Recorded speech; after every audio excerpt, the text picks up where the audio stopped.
ఇది మరొక unwanted incidents ఏం ఒకటి కాదు కదా వాళ్ళు. అయితే ఇంతకుముందు ఇవన్నీ కూడా అనుకోకుండా జరిగినాయి అత్యుత్సాహంతో, లేదంటే కనుక అక్కడ ఉన్నటువంటి క్రౌడ్ మేనేజ్మెంట్ సరిగా లేక, అలాగే అనేక సందర్భాల్లో రూల్స్ వైలేట్ చేయడం ద్వారా జరిగినటువంటి వ్యవహారంగా అనుకున్నాం. కానీ నిన్న బంగారుపాళ్యం మామిడి రైతుల పరామర్శ యాత్ర మాత్రం కంప్లీట్గా ఆర్కెస్ట్రేటెడ్, అంటే కంప్లీట్గా ముందే ప్లాన్ ప్రకారంగా చేశారు అనేది ఒక్కొక్కటిగా ఈరోజు బయటపడుతున్న విషయాలు చూస్తే అర్థమవుతుంది. నిన్న లేట్ ఈవినింగ్ నుంచి ఇవన్నీ బయటకు వస్తున్నాయి. ఒకటి, ఏవైతే ట్రక్కుల్లో తీసుకొచ్చి ఈ ట్రాక్టర్లు కానీ ఈ ట్రక్కుల్లో కానీ తీసుకొచ్చి మామిడికాయల్ని ఆయన వస్తున్న సమయంలో కరెక్ట్గా ఆయన కాన్వాయ్ వస్తున్న టైంలోనే తీసుకొచ్చి అవి కూడా ఒక వైసీపీకి సంబంధించినటువంటి నాయకుడి తోటలోంచి తీసుకొచ్చారని, ఒక 3 అవి సరిపోలేదని ఒక 2 ట్రాక్టర్లతో ఒక రైతు తెచ్చుకుంటుంటే అమ్ముకుందామని చెప్పేసి అవి లాక్కొని ఇలా పారబోసి వాటిని తొక్కించారని ఆ రైతు ఆవేదన అతను బయట కూడా వినటం జరిగింది. చాలా ఆవేదన పడుతున్నాడు.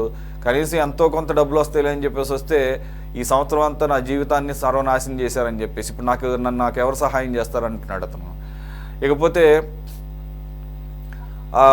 కార్యకర్త గాయపడితే ఎస్పీతో గొడవ పట్టడం కానీ, ఆంధ్రజ్యోతి ఫోటోగ్రాఫర్ మీద దాడి చేయటం కానీ, బ్యాక్గ్రౌండ్లో డిఎస్పీ చెయ్యిని రప్ప నరికేయండి అని చెప్పేసి వారి కార్యకర్తల ఎవరనే తెలియదు కానీ బ్యాక్గ్రౌండ్లో వాయిస్లు వినపడటం కానీ, అలాగే వీటన్నిటికి హైలైట్గా చెప్పుకోవాలి. చివరిలో ఆయన మాట్లాడతారు కదా మాట్లాడారు. మాట్లాడిన దాంట్లో ఇప్పుడు వస్తున్న విమర్శలు ముఖ్యంగా టీడీపీ వాళ్ళు చేస్తుంది ఏంటంటే, మీ పార్టీ వాళ్ళు ఆయన మాట్లాడిందంతా కూడా అబద్ధాలే, ఆయన చెప్పిన రేట్లన్నీ కూడా అబద్ధాలే అని చెప్పేసి, ఆయన ప్రభుత్వంలో ఉన్నప్పుడు 29 రూపాయలు ఇచ్చామని చెప్పేసి ఆయన చెబుతున్నారు తోతపూరికి.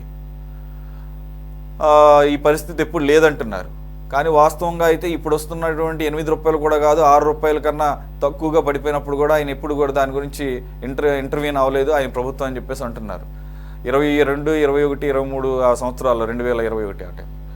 మరి అలాగే కర్ణాటక ప్రభుత్వం సెంటర్తో మాట్లాడుకుని అక్కడ ఉన్న కాంగ్రెస్ ప్రభుత్వం అయినా కానీ కుమారస్వామి సీఎం మాట్లాడి చక్క 16 రూపాయలకి తోతపూరి కొనేటట్టుగా మాట్లాడుకున్నారు. గాడిదలు కాస్తున్నారా చంద్రబాబు నాయుడు అని చెప్పేసి అంటున్నారు. అలాగే ఏదైతే ఇప్పుడు ప్రభుత్వం నేను వస్తుంటే గత 3 రోజులుగా హడావిడి చేస్తూ 6 రూపాయలకు కొంటాం 8 రూపాయలకు కొంటాం అని మెసేజ్లు పెడుతున్నారట. అసలు 8 రూపాయలకు కొంటాం కానీ 4 రూపాయలు ప్రభుత్వం ఇస్తున్న మొత్తం కలిపి 12 రూపాయలు పడిన దాఖలాలు ఒక్కటైనా చూపించండి అని చెప్పేసి ఆయన క్వశ్చన్ చేస్తున్నారు. మరి ఎవరు నమ్మాలి ఈ ధరల విషయంలో? రైతులకి న్యాయం చేయాల్సింది పోయి రైతుల యొక్క జీవితాలతో ఆడుకోవటం ద్వారా, అలాగే ఈ తొక్కడం అనేది ఏమన్నా ఒక ఆనవాయితీగా పెట్టుకున్నారంటే, మొన్న పల్నాడు వెళ్ళినప్పుడు ఏకంగా మంచినీరు తొక్కేశారు. ఇప్పుడేమో మామిడికాయలను తొక్కడం, ఆ తొక్కడం కూడా యాక్చువల్గా అనుకున్నది ఒకటి జరిగింది ఒకటట. కాన్వాయ్ ముందేమో ఇవి పడేసుకుంటూ వెళ్ళాలి, కాన్వాయ్ జగన్మోహన్ రెడ్డి గారి కాన్వాయ్ వెనక వచ్చి వాటిని తొక్కుకుంటూ వెళ్ళాలి. అంటే రైతులు అమ్మడం కూడా ద్వారా వచ్చే డబ్బుల కన్నా కూడా వీటి ద్వారా ఎక్కువ నష్టం వస్తుందని చెప్పేసి మామిడికాయలను రోడ్డు మీద పడేస్తూ ఉంటారు కదా, దాన్ని చూపించాలనేది ఇక్కడ ఒక ఆర్కెస్ట్రేట్ చేశారని చెప్పేసి వినపడుతుంది. అయితే కాన్వాయ్ ముందే వెళ్ళిపోయిందట, వీళ్ళు లేట్గా తీసుకొచ్చి పెట్టారన్నారు. ఇవన్నీ ఇప్పుడు డ్రోన్ కెమెరాస్ పోలీసులు యూజ్ చేయడం ద్వారా ఇవన్నీ బయటపడుతున్నాయి. సో ఇవన్నీ జరిగిన తర్వాత చెప్పడం ద్వారా కానీ ముందే వీటన్నిటిని ఎందుకని అదుపు చేయలేకపోతున్నారు? కావాలని ఒక స్ట్రాటజికల్గా కూటమి ప్రభుత్వం ఆయన తప్పులు చేసేలాగా, అలాగే ప్రజలు వాటిని గమనించేలాగా ఒక వాతావరణాన్ని తీసుకొస్తున్నారా? లేదంటే కనుక పోలీసుల యొక్క విధి విధానాలను వారు ఇచ్చినటువంటి కండిషన్స్ కూడా వైలేట్ చేయడం మూలంగా ఈ రకంగా జరుగుతుంది అనుకోవాలా? నమస్కారం సురేష్ గారు, మీకు అలాగే ప్యానల్లో ఉన్నటువంటి మిత్రులకి అందరికి కూడా నమస్కారం. ఒక డ్రామా వేశాడు జగన్మోహన్ రెడ్డి, కానీ అది రక్తి కట్టలేదు సార్, ఫెయిల్ అయింది. బూమ్రాంగ్ అతను అనుకున్నది ఒకటి, జరిగింది ఒకటి. సెల్ఫ్ గోల్స్ చేసుకోవడంలో ఇతను రికార్డు బదులు కొడుతున్నాడు. ఎక్కడికి వెళ్ళినా సెల్ఫ్ గోలే. మొన్న ఏం జరగల, పాపం 2-3 కోట్లు ఖర్చు పెట్టుంటాడు ఈ జనాన్ని తరలించడానికి. కానీ వాళ్ళకి బిర్యానీలు, మందు, ట్రాన్స్పోర్టేషను, వాళ్ళ జేబులో మందులు, అదే వాళ్ళకి ఖర్చులకి 4-5 రోజుల నుంచి ప్లాన్ చేశారు. ప్రతి మండలానికి ఇంతమంది రావాలా, ఇన్ని కార్లు రావాలా, ఇన్ని వెహికల్స్ రావాలా, అది వచ్చారు వాళ్ళు. కానీ ఆ దారిలో గ్రామాల్లో ఎవరు కూడా ఈయన చూడటానికి రాలా. ఈ యాడ్ దగ్గర చేరారు వీళ్ళందరూ కూడా. ఈ సైకో బ్యాచ్ డబ్బులు ఇచ్చిన వాళ్ళందరూ కూడా అక్కడ చేరారు. దారిలో ఏం లేరు ఎక్కడ కూడా. ప్రజలు ఎవరు ఆసక్తిగా ఆయన చూడాలని, అప్పుడు పరదాలు కట్టుకొని తిరిగాడు, ఎలా ఉంటాడో చూడాలని చెప్పి కూడా పెద్ద ఆసక్తి లేదు జనానికి. అయితే ఇక్కడ ఏమంటారంటే సార్, మెడ మీద తలకాయ ఉన్నవాడు ఎవరైనా సరే 12 రూపాయలకి 1 కేజీ కొంటా ఉంటే ఎవడైనా రోడ్డు మీద పడేసుకుంటాడా మీరు చెప్పండి? ఒక 2-3 క్వింటాల్స్ అనుకోండి, ఎంత వస్తాయి? 3 12 36,000 వస్తాయి కదా. వాళ్ళు 4-5 క్వింటాల్స్ పడేశారు అక్కడ. ఒక 50,000 రూపాయలు మామిడికాయలు షో కోసం, అంటే వాళ్ళ సెట్టింగ్ లో భాగం కోసం పడేశారు. నిన్ననే ప్రభుత్వం 4 రూపాయల సబ్సిడీ పేరు మీద 261 కోటి రూపాయలు ప్రభుత్వం రిలీజ్ చేసింది. ఆ డబ్బులు మన రైతులుగా వెళ్ళేది. ప్రతి గుజ్జు ఫ్యాక్టరీ దగ్గర ఒక ఎంఆర్ఓ ఉండి, ఆర్డీఓలు ఉండి గత వారం రోజులుగా ఈ తోతాపురి మామిడిని కొనిపించడం జరిగింది. కేంద్రం నుంచి 130 కోట్ల రూపాయలు రిలీజ్ చేయండి మీరు దీనికి కాంపన్సేట్ గా అని చెప్పి కేంద్రంతో మాట్లాడటం జరిగింది. వ్యవసాయ శాఖ మంత్రి శివరాజ్ సింగ్ చౌహాన్ కలిసి అచ్చెన్నాయుడు గారు, రామ్మోహన్ నాయుడు గారు వెళ్ళి మాట్లాడటం జరిగింది. 2-3 రోజుల్లో ఆ డబ్బులు కూడా వస్తాయి, రైతులకే పోతాయి. గతంలో ఎప్పుడు వర్లి పొగాకు రాష్ట్ర ప్రభుత్వం కొన్న దాఖలాలు లేవు. ధాన్యం కొన్నారు కానీ ఈ వాణిజ్య పంటలు కూడా ఏ రాష్ట్ర ప్రభుత్వం ఎప్పుడు కొనలా. మొట్టమొదటిసారిగా ఈ టుబాకు ఉత్పత్తులు ఎగుమతులు ప్రపంచవ్యాప్తంగా ఈ యుద్ధాల వాతావరణంలో పడిపోవటం వల్ల రేట్లు పడిపోయి, ఆ వర్లి టుబాకు కూడా రాష్ట్ర ప్రభుత్వమే కొంది. కొని సందర్భం వచ్చినప్పుడు ఆ కంపెనీలకి టొబాకో కార్పొరేషన్ ద్వారా అమ్మించాలని చెప్పేసి ఒక ప్రయత్నం చేసి మిర్చి కొన్నారు. ఆ చైనా పంపిస్తే దాంట్లో పెస్టిసైడ్స్ ఉన్నాయని చెప్పి కొన్ని కంటైనర్లు మిర్చి వెనక్కి వచ్చింది, రేట్ పడిపోయింది. అయినప్పుడు కూడా మిర్చి కూడా కొనటం జరిగింది. ఇవాళ ప్రపంచవ్యాప్తంగా ఒక ఆంధ్రప్రదేశ్లో పండేటువంటి పంటలకే కాదు, ప్రపంచవ్యాప్తంగా కూడా ఈ కన్జంప్షన్ పడిపోయింది. అన్ని రాష్ట్రాలు, అన్ని దేశాలు సంక్షోభంలో ఉన్నాయి. ఈ ఉత్పత్తుల్ని ఎగుమతి చేసుకోవటంలో కానీ, దిగుమతి చేసుకోవటంలో కానీ. ఎగుమతులు లేకపోతే రేట్ రాదు కదా. అలాగే మామిడి, మా దగ్గర అసలు మామిడి ఈ బంగినపల్లి రసాలు ఇవి ఉంటాయి. రసాలు అయితే ఎక్స్పోర్ట్ ఉండదు, లోకల్ గానే సేల్ అవుతాయి. మా రాష్ట్రంలో పక్క తెలంగాణలో వెళ్తాయి, తెలంగాణ కూడా వెళ్ళవు. ఈ బంగినపల్లి మాత్రం గుజరాత్, ఢిల్లీ, మహారాష్ట్రకి వెళ్తాయి. ఈ సంవత్సరం సరిగ్గా పంట దిగుమతి కాలేదని చెప్పి రైతులు చెప్పారు. ఎక్స్పోర్ట్ జరగల, ఎందుకంటే కాయ మీద మంకు రావటం, మచ్చలు ఉండటం వల్ల అది ఎక్స్పోర్ట్ కాలేదు. ఇక్కడే కన్జంప్షన్ అయింది. చాలా చీప్గా మామిడి పళ్ళు ఈ సంవత్సరం విజయవాడ, ఏలూరు, గుంటూరు ఈ ప్రాంతాల్లో బాగా తక్కువ ధరకు అమ్మిని. ఇప్పుడు ఉలవపాడు నుంచి వస్తున్నటువంటి మామిడి పళ్ళు కూడా పెద్దగా రేటేం పలకల. కాకపోతే ప్రజలు ఇక్కడ లోకల్ వాళ్ళు కొనేశారు కాబట్టి ఎక్స్పోర్ట్స్ గుజరాత్ వాళ్ళు వచ్చి తోటలు కొనేసి వాళ్ళే తోటల్లో పార్సిల్ చేసి పంపిస్తారు. ఎందుకంటే మా ఇల్లు ఈ మ్యాంగో మార్కెట్కి దగ్గరే. నాకు చాలా మంది మ్యాంగో మార్కెట్లో ఫ్రెండ్స్ ఉన్నారు. లోకల్గా ఎక్స్పోర్ట్ కూడా జరగలేదు, పెద్దగా లాభాలు కూడా ఎవరికి రాలా. ఈ తోతాపురి మామిడి లాస్ట్ సీజన్ వస్తుందండి, జూలైలో 1వ తారీఖు నుంచి 15వ తారీఖు దాకా. అది రాష్ట్ర వ్యాప్తంగా కూడా పంపిస్తారు. ఎక్కడ చూసిన మార్కెట్లో తోతాపురి మామిడిగా, తోత అంటే రామచిలక అండి, రామచిలక ఆకారంలో ఉంటుందని నేను తోతాపురి అని చెప్పేసి పేరు పెట్టాను. సరే, అది కర్ణాటకలో ఈ చిత్తూరు ఆనుకుని ఉన్న కర్ణాటకలో మన ఆంధ్రప్రదేశ్ చిత్తూరులో ఈ తోతాపురి తెగుపతి బాగా ఉంటుంది. అన్ని చెట్లు తోతాపురి ఉంటాయి. ట్రైన్లో పోతా ఉంటే రాయచోటి తిరుపతి నుంచి మొత్తం తోతాపురి మామిడి పళ్ళ తోటల్లో నుంచి ట్రైన్ పోతా ఉంటుంది. మనకి సిమ్లాలో యాపిల్స్ ఎలా కనిపిస్తాయో ఆహ్లాదంగా ఇక్కడ తోతాపురి కాయలు కనిపిస్తూ ఉంటాయి. ఆ మార్కెట్ లేని పరిస్థితుల్లో కర్ణాటక ప్రభుత్వం చాలా కృషి చేసింది. అక్కడ ఆయన కుమారస్వామి 1600కి టన్ను కొనమని కేంద్రానికి రాశాడు. కేంద్రం ఏమి కొనలా. ఇంతవరకు శివరాజ్ సింగ్ చౌహాన్ ఆర్డర్ ఏమి ఇవ్వలా. ఇస్తే ఆంధ్రప్రదేశ్ కూడా ఇచ్చేవాడు 1600 లెటర్ అయితే రాశాడు కుమారస్వామి. అయితే ఇక్కడ 8 రూపాయలకి ఈ గుడ్డు ఫ్యాక్టరీ వాళ్ళు. రఫీ గారు మరి నిన్న జగన్మోహన్ రెడ్డి గారు ప్రెస్ తో మాట్లాడుతూ ఆ పర్యటన చివరిలో మరి కర్ణాటక సిద్ధరామయ్య గారు కేంద్రాన్ని ఒప్పించి 16 రూపాయల కంటే 1680 రూపాయలు అన్నారా? చెప్పేదేనండి, అంటే కేజీ 16 అంటే క్వింటాల్ 1600 అవుతుంది కదా. ఓకే. అయితే కర్ణాటక సిద్ధరామయ్య గారు చంద్రబాబు నాయుడు గారికి లెటర్ రాశాడు 3 రోజుల క్రితం.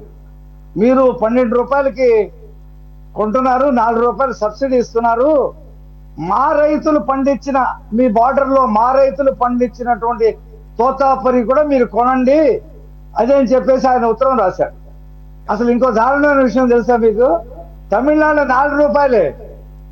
తమిళనాడులో తోతాపురి మామిడికాయలు 4 రూపాయలకే కొంటున్నారు. రాష్ట్ర ప్రభుత్వం 1 రూపాయి సబ్సిడీ కూడా ఇవ్వని చెప్పాడు స్టాలిన్. నా దగ్గర అంత డబ్బు లేదు, నేను ఇవ్వనన్నాడు. అక్కడ 4 రూపాయలు కొంటున్నారో వాళ్ళు ఏం చేస్తున్నారో తెలియదు. ఇక్కడ 8 రూపాయలకి ఆ కంపెనీలను ఒప్పించి కొనిపించడం జరిగింది. పెద్దిరెడ్డి రామచంద్రారెడ్డికి సంబంధించినటువంటి వాళ్ళ కంపెనీలు ఆ చిత్తూరు జిల్లాలో ఈ మామిడి గుజ్జు పరిశ్రమ వాళ్ళ చేతిలో ఉంది. వాళ్ళు ఏం చేశారంటే వాళ్ళు రింగ్ అయ్యి 2 రూపాయలకే కొంటామని ఒక రింగ్ అయ్యి ఒక సంక్షోభం సృష్టించారు. ఎందుకు? రాష్ట్ర ప్రభుత్వానికి చెడపేరు రావాలని. అయితే ప్రభుత్వం రంగంలో దిగిన తర్వాత కీలర్కి వాత పెట్టుద్ది కదా కంపెనీలకి. చాలా ఉంటాయి ప్రభుత్వంతో వాళ్ళు దాని నుంచి బయటకు వచ్చి 8 రూపాయలకి మేము కొంటామంటే ప్రభుత్వం 4 రూపాయలు సబ్సిడీ ఇచ్చి 12 రూపాయలకి కొనడం జరిగింది. 92% తోతాపురి మామిడికాయ కంపెనీలకి వెళ్ళిపోయింది. పాపం జగన్మోహన్ రెడ్డి గారు రైలు వెళ్ళిపోయిన తర్వాత ప్లాట్ఫారంకి వచ్చి గగ్గోలు పెడతాడు చూసారా, అయ్యో నేను వెళ్ళాల్సింది 1 నిమిషంలో లేట్ అయింది అనే పద్ధతిలో ఇప్పుడు కళ్ళు తెరిచి తోతాపురి మామిడికాయలు కొనాలా. మా హయాంలో 22 రూపాయలు కొన్న, ఈ హయాంలో 22 కొన్న దాఖలాలు అసలు ఎక్కడా లేవు రికార్డులో. నువ్వు అసలు తోతాపురి గురించి మాట్లాడేలా 1 రూపాయి సబ్సిడీ ఇవ్వాలా నువ్వు తోతాపురికి. ఇప్పుడు నువ్వు వస్తుంటే ఎవరియో మామిడికాయలు పాపం దాచుకున్న రైతు మామిడికాయలని ముగ్గులు వేసినట్టుగా వేసుకుంటూ, అంటే ఏంటి, మామిడి రైతులు కొనటానికి ఎవరు లేరు, అమ్మబోతే అడవైపోయింది అని రోడ్ల మీద పారేసి వెళ్ళిపోతున్నారు అనేది ఒక సీన్ క్రియేట్ చేయాలని చేశాడు. కానీ డ్రామా ఫెయిల్ అయింది. డ్రామా ఆయన చుట్టూ ఎవరున్నారు? బ్లేడ్ బ్యాచి, గంజాయి బ్యాచి, సైకోలు, వాళ్ళ 4-5 గ్రీన్ గండవాలు వేసుకుని పక్కన నుంచారు. వాళ్ళ రైతులు కాదు. ఆయన పర్యటనలో తోతాపురి మామిడి రైతులు ఎవరు పాల్గొల, వాళ్ళు తప్ప అందరూ పాల్గొన్నారు. అందులో రౌడీలు అధికంగా ఉన్నారు. సీఎం సీఎం సీఎం, రైతులు ఎవరు సీఎం సీఎం సీఎం అని అరవరు. అసలు ఎవరైనా రైతులతో మాట్లాడాలనుకుంటే ఈ నాగిరెడ్డి గారు అని చెప్పి ఈయన హయాంలో కిసాన్ మిషన్ కి చైర్మన్ చేశాడు. ఆయనతో ఒక సమావేశం ఒక చోట తోతాపురి రైతుల్లో ఎవరైతే ఉన్నారో వాళ్ళు ఐడెంటిఫై చేసి 100 మందిలో 200 మందో ఒక హాల్లో కూర్చోబెట్టి జగన్మోహన్ రెడ్డి గారు అక్కడ వెళ్ళి కూర్చొని వాళ్ళు చెప్పే సమస్యలు విని నేనేం చేయాలా, రాష్ట్ర ప్రభుత్వాన్ని డిమాండ్ చేయాలా లేదా కేంద్ర ప్రభుత్వాన్ని డిమాండ్ చేయాలని వాళ్ళని అడగాల.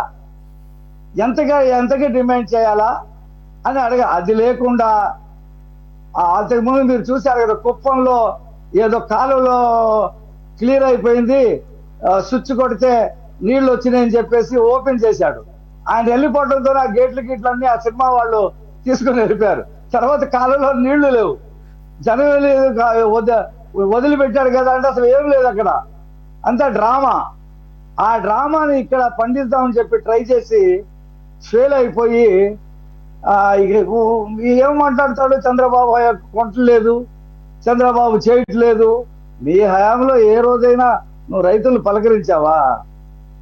వరి కొట్టుకుపోతే మునిగిపోతే చూడటానికి నువ్వు దాంట్లో దిగడానికి ఇష్టం లేక గుంటూరు జిల్లాలో వరి పొలంలో ఒక పెద్ద వేదికేసి దానిపైన షామియానా వేసి దానికి మొత్తం నగిషీలు చుట్టి ఆ పొలంలో ఆ వేదిక మీద నుంచి దూరంగా రైతులతో మాట్లాడిన ఘనుడు జగన్మోహన్ రెడ్డి.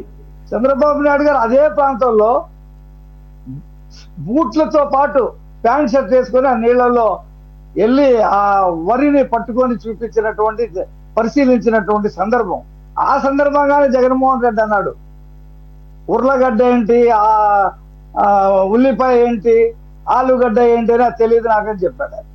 ఆయనకి ఉర్లగడ్డ ఏంటో తెలియదు, ఉల్లిపాయ తెలియదు, ఆలుగడ్డ తెలియదు. ఈయన రైతుల గురించి మాకు మాట్లాడటం. అక్కడ టుబాకో రైతుల దగ్గరికి వెళ్ళి కేజీ 3600 కొన్నాం మా హయాంలో అన్నాడు. నాకు చిన్నప్పుడు ఒక కథ, చిన్నది ఒక సెంటెన్స్ చెప్తా. నేను ఒక చిరుతపుల్లిని చూశాను, అది 18 అడుగుల పొడవు 6 అడుగులు ఎత్తుంది అని చెప్పాడంట ఒకడు. ఆడు చూడలే చింత, నేను వెళ్ళాను అడుగుకి వెళ్తా అలాంటిది కనిపించింది అని. అలాగా ఈయన ఒక కేజీ 3600 కొన్నాం మా హయాంలో. పక్కన ఈయన సుబ్బారెడ్డి కేజీ కాదు కింటాల్ అంటుంటే వినిపించుకోడుగా మళ్ళీ 3 సార్లు మా హయాంలో కేజీ 3600 కొన్నాం. నిన్న 22 రూపాయలు కొన్నాడండి. అసలు నీకు తెలుసా ఆ తోతాపురి ఏంటో తెలుసా? కొండ ఆయన ఎంతసేపు ఎక్కడికి వెళ్ళినా పరదాలు కట్టుకొని చెట్లు నరికి కలిసి పెట్టుకుని తిరిగిన మనిషికి గ్రౌండ్ లెవెల్ ఏం తెలుస్తుంది? ప్యాలెస్ లో ఉంటే దేంట్లో డబ్బులు వస్తాయి, మధ్యలో వాళ్ళు ఎంత వచ్చింది, ఎక్కడ బట్వాడా చేశారు, ఇసుకలో ఎంత వచ్చింది, ఎలా సంపాదించాలనేది పరిపాలన చేశారు తప్పితే రోడ్లు ఏమైనాయి, స్కూళ్ళు ఏమైనాయి, పరిశ్రమలు ఏమైనాయి, అసలు ఎప్పుడైనా ఆలోచన చేశాడా? ఎవరినైనా మాట్లాడినిచ్చాడా? మా ఇంటి దగ్గర ఏదో ధర్నా చేస్తారని ప్రకటన చేస్తే పొద్దున్న 8 పోలీసులు మా ఇంటి దగ్గర. నేను పెద్ద జనాలు వేసుకుని వెళ్ళి పెద్ద పొడిసేవాడినే కాదు, నేను చెప్పేవాడు సీఏకి, నేనేం చేయలే, టీవీలో మాట్లాడేవాడు, నేనేమి పెద్ద అరాచకం సృష్టించిన అంటే నాకే కాదు ఎవరికి ఫోన్ చేసి రఫీ గారు మీరే కాదు ఆ టైంలో కాంగ్రెస్ వాళ్ళు కానీ లెఫ్ట్ పార్టీ సిపిఐ సిపిఎం వాళ్ళు కానీ చిన్న చితక లీడర్లు అందరి ఇళ్ల దగ్గర మారించారు, పీడీ యాక్ట్లు పెట్టారు. అవును, మరి మీరు అవేం పెట్టండి. సంఘాలు ఏదైనా ధర్నా చేస్తామని వాళ్ళని కూడా అలాగే వేధించాడు. అదే సార్ ఇప్పుడు పాయింట్. ఓకే రైట్, మీరు చాలా విషయాలు చెప్పారు. ఇప్పుడు మీరు ఫ్రీగా వదిలేస్తున్నారు, మీరు చక్కగా ఏ ఆందోళన కావాలని చేసుకోవచ్చు అంటున్నారు. కాకపోతే పీస్ఫుల్ గా with in the rules police ఏదైతే పర్మిషన్స్ ఇచ్చారో పర్మిషన్స్ లోకబడి చేసుకోమంటున్నారు, దాన్ని కూడా వైలేట్ చేస్తామంటారు. అంటే ఫ్రీడమ్ ఇస్తే ఇలాగుంటుంది, అందు గురించే ఈ గోలంతా ఎందుకని చెప్పేసి ఆయన అసలు మీకు ఫ్రీడమే ఇవ్వకుండా చేశాడు 4 సంవత్సరాలు. ఆయన మొదటిసారి ముఖ్యమంత్రి అయినా ఇవన్నీ ముందే ఆలోచించాడు. ఆయన చాలా మెచ్యూర్డ్, ఈ విషయంలో చాలా మెచ్యూర్డ్. ఈ తలకాయ నొప్పులన్నీ ఎందుకు, అసలు నేను పర్మిషన్ ఇవ్వడం ఎందుకు, వాళ్ళు రోడ్డు ఎక్కడం ఎందుకు, వైలేట్ చేయడం ఎందుకు, మళ్ళా జనాల అటెన్షన్ ఎందుకు అనుకున్నాడు. అందుకని ఎవరిని బయటికి రానివ్వలేదు. అది కాదు సార్, మీరు చూడండి, నేను ఇందాక గాంధీనగర్ ధర్నా చౌక్ దగ్గర కమ్యూనిస్ట్ పార్టీ అనుబంధ సంఘాల వాళ్ళు చాలా మంది ధర్నాలు చేస్తా ఉన్నారు. ఆ ధర్నా చౌకలో వారంలో 4-5 సార్లు ధర్నాలు జరుగుతూనే ఉన్నాయి. రకరకాల సమస్యలు ఉంటాయి సమాజంలో, ఉంటే ప్రభుత్వం తీర్చండి. ఆయన హయాంలో ఎలా ఉండేదంటే సాఫీగా ఆ ధర్నా చౌకలో ఎవరు ఉండేవాడు కాదు. వీళ్ళు ఆటో రిక్షా వాళ్ళు కార్లు పెట్టుకోవడానికి స్టాండ్ కింద ఉండేది ఆ ధర్నా చౌక ఆయన హయాంలో. అదే ప్రశాంత్ ఇవాళ ప్రశాంతంగా ఉంది. గత 5 సంవత్సరాలు రాష్ట్రం ఆ రకంగా కట్టడి చేయడం మూలంగా ప్రభుత్వం ప్రశాంతంగా ఉంది. ఇప్పుడు మీరేమో ఫ్రీడమ్ ఇవ్వడం మూలంగా ఎక్కడికక్కడ రచ్చ జరుగుతుంది చూడండి. అందుకని మీరే ఆలోచించుకోవాలి. రైట్ రైట్, చాలా మంది మేధావులు ఉన్నారు. ఒకటి చిన్న మాట చెప్తా, చంద్రబాబు నాయుడు గారు కారణాల మీద చెప్పులు రాళ్ళేస్తే గౌతమ్ స్వామి గారు ఇది నిరసనలో భాగం, ఇలాగ ఏ వచ్చని చెప్పేసి అన్నాడు ఆయన. కానీ టీచర్లు అందరూ కూడా బిఆర్టీఎస్ రోడ్లో మారు వేషాల్లో వచ్చి ధర్నా చేయడంతోనే ఆయన ఉద్యోగమే పోయింది. అది నిరసనలో భాగంగా ధర్నా చేస్తే ఆయన ఉద్యోగం తీసి పడేశాడు. అవునవును. ఇప్పుడు ఆయన ఎక్కడ ఉన్నాడో నాకు తెలియదు, ఆ Right. చవాన్ గారు. Right, okay.